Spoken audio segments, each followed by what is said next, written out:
நீங்க ஒரு successful person ஆகணும்னு நெனச்சீங்கன்னா, ஒரு 2 விஷயத்த நீங்க மாத்திக்கணும்.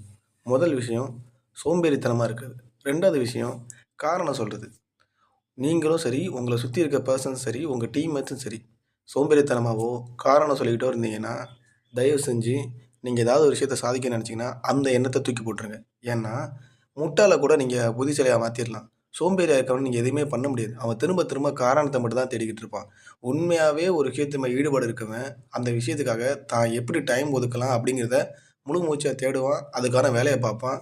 ஸோ அந்த விஷயத்துல ஃபோக்கஸ் பண்ணுவான். சோம்பேறிங்க மட்டும் தான் காரணத்த தேடுவாங்க. காரணத்த தேடுறவங்க எதுக்குமே சம்பாரிச்சதும் இல்ல, சாதிச்சதும் இல்ல, பெருசா ஆனதும் இல்ல. நெறைய வீடியோஸ்ல பார்க்கும்போது சோம்பேறிகள் தான் உலகத்த மாத்துறாங்கன்னு சொல்லிட்டு இருக்காங்க. அந்த சோம்பேறிகள்லாம் கூட்டு வந்து நிப்பாட்டிட்டு அவங்க ஐக்யூ லெவலும், உங்க ஐக்யூ லெவலும் செக் பண்ணுங்க.